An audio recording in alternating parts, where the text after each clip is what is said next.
waspada. Kata itu like kita sematkan untuk timnas Indonesia jelang persiapan menuju round 3 Piala Dunia. Kenapa aku bilang waspada? Pertama, Bahrain makin gacor.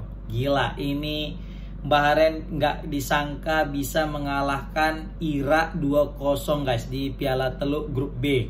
Kita tahu kita selalu jadi bulan-bulanan timnas Irak. Tapi Irak itu tak berdaya di tangan Bahrain. Bahrain calon lawan timnas Indonesia nanti di round 3 ini secara mengejutkan bisa memperdaya Irak guys. Ini apa ini? Iraknya yang makin lemah atau Bahrain yang makin gacor? Tapi kalau aku lihat di sini Bahrain yang makin gacor.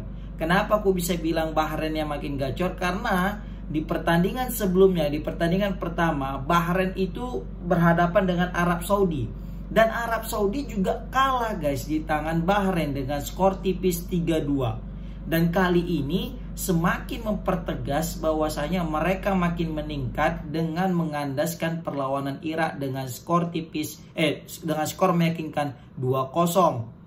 Nah, ini menjadi warning tersendiri atau peringatan kepada timnas Indonesia untuk tidak memandang remeh Bahrain. Meski di leg pertama kita itu berhasil menahan imbang Bahrain di kandang mereka, bahkan kalau misalnya tidak ada keputusan kontroversi wasit yang memperpanjang waktu daripada extra time, seharusnya kita berhasil menang dengan skor 2-1 yang mana gol dilesahkan oleh Orat Mangun dan juga oleh Rafael Strike. Nah, ini menarik guys untuk menanti pertemuan kedua negara tersebut. Oke, itu yang pertama. Kita wajib hati-hati dengan Bahrain guys. Yang kedua, di sini juga Bahrain makin solid ya. Dari segi permainan ketika menghadapi Arab Saudi dan Irak itu betul-betul meningkat guys. Tidak seperti yang kita lihat menghadapi Indonesia. Tidak seperti ketika Bahrain dikalahkan China guys.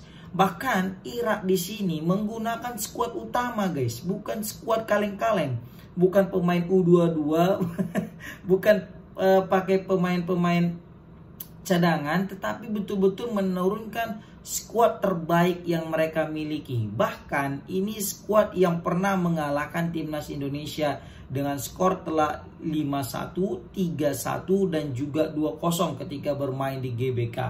Nih, pemain-pemain sekelas yang kita tahu, Aiman Hussein ya, Ali Jasim, bahkan Zidane Iqbal juga itu main semuanya guys. Gak ada yang gak main. Ini tapi masih juga gak sanggup ngalahkan Bahrain. Waduh. Ini mengerikan nih. Bahrain ini bisa jadi momok yang menakutkan. Takutnya nanti Bahrain ini jadi batu sandungan Indonesia guys ketika main di GBK. Karena kita tahu nih Bahrain pasti juga punya cara yang kita nggak tahu ini, punya siasat terselubung nih. Apalagi kita tahu ketua AFC ini berasal dari Bahrain. Nah, kita yang selain daripada yang wajib kita waspadai, selain daripada memang penampilan Bahrain yang makin meningkat cukup pesat, kita juga harus mewaspadai faktor-faktor eksternal. Apa itu? Contoh wasit, ya kan? Baru juga wasit VAR. Kita tahu lah tiba-tiba nanti mudah kali ngecek VAR untuk Bahrain, tapi untuk Indonesia nggak pernah dicek gitu kan. Keputusan wasit juga ini cukup berbahaya nih. Apalagi kalau udah tahu kita kayak di pertandingan sebelumnya yang kita dicurangi. Nah, ini meskipun kita main di kandang ya rentan juga dicurangi gitu kan. Memang hanya Irak lah sebagai satu-satunya negara Timur Tengah yang bermain dengan secara kesatria. Arab Saudi juga melempem sama kayak Bahrain, mainnya juga banyak minta penalti, minta protes dan sebagainya. Nah, kita nyambung nih ke Arab Saudi. Beda halnya ketika Bahrain makin jago, Arab Saudi makin loyo. Kenapa aku bilang Bahrain makin jago dan Arab Saudi makin loyo? Bahrain 2 kali menang dalam 2 pertandingan menghadapi Arab Saudi dan Irak. Ini 2 negara juara Piala Asia nih guys ya. Negara yang pernah main di Piala Dunia dan juara Piala Asia dikandaskan Bahrain di 2 pertandingan awal. Membuktikan Bahrain makin jago. Ya kan, yang mana sebelumnya itu melempem di round 3, ini makin jago. Arab Saudi makin loyo. Kenapa aku bilang makin loyo? Coba tengok.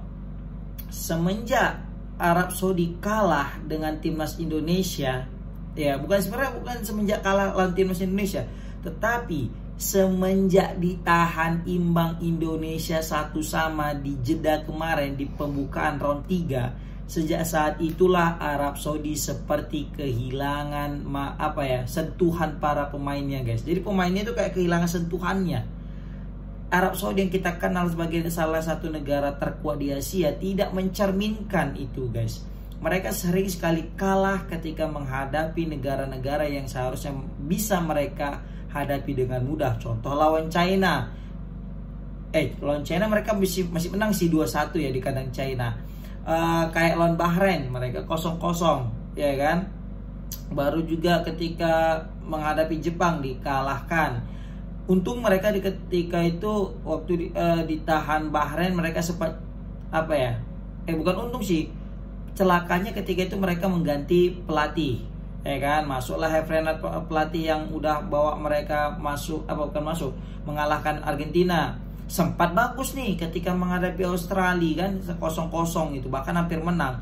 Tapi malah petaka itu muncul ketika menghadapi King Indo. Taulah Indonesia penuh tekanan, wajib menang, 3 kali main 3 kali seri terus kalah 2 kali. Ini nggak ada cerita wajib menang. Terakhir Indonesia menang dan Arab Saudi kalah. Nah, semenjak kekalahan itu lagi, Arab Saudi juga semakin menurun performanya. Di pertandingan pertama menghadapi Bahrain, seharusnya di sini mereka punya peluang untuk bisa membalaskan dendam atas Bahrain karena menahan imbang mereka di kandang. Tapi apa ndak dikata, malah mereka terpongkeng, guys, dengan skor tipis 2-3. Padahal Arab Saudi juga sudah menurunkan pemain-pemain terbaiknya. Bahrain juga sudah menurunkan pemain terbaiknya. Tetapi ya entah apa ndak dikata kan, Hefrenat juga belum mampu membawa performa Arab Saudi seperti sedia dulu kala ya. Maka jadi nggak salah kita bilang Arab Saudi makin loyo, Bahrain makin jago, kan gitu. Baru ada lagi di pertandingan kedua, ini melawan Yaman. Yaman kita tahu salah satu negara yang paling lemah di grup ini. Kan ada 4, jadi ada 2 grup nih. Pertama grup A, grup B. Grup A di situ ada Oman, Kuwait, Uni Emirat Arab sama Qatar. Nah, ini grup A di Piala Teluk kan. Baru grup B masuklah Bahrain, Arab Saudi, Irak dan Yaman. Nah, Yaman ini negara paling lemah di antara semuanya, guys. Tetapi ketika menghadapi Arab Saudi tadi malam itu, malah Arab Saudi ketinggalan 2-0 terlebih dahulu, guys. Spontan aku mikir kayaknya udahlah selesai lah, tamat nih riwayat Arab Saudi gitu kan. Ternyata Arab Saudi mampu mencetak gol pertama, kedua dan ketiga hingga mampu membalikkan keunggulan, membalikkan keadaan dan menjadi epic comeback, guys, sehingga menang 3-2. Tetapi meskipun mereka menang atas Yaman ini dengan skor 3-2 dan mampu comeback, ini menjadi catatan tersendiri. Menghadapi tim yang terlemah, tetapi mereka harus mati-matian hingga menit 90++ untuk memastikan kemenangan. Ini semakin meyakinkan kita bahwasanya performa Arab Saudi semakin loyo berbanding terbalik dengan Bahrain yang semakin jago. Oke, komen di kolom komentar gimana pendapat kalian tentang Piala Teluk ini, guys.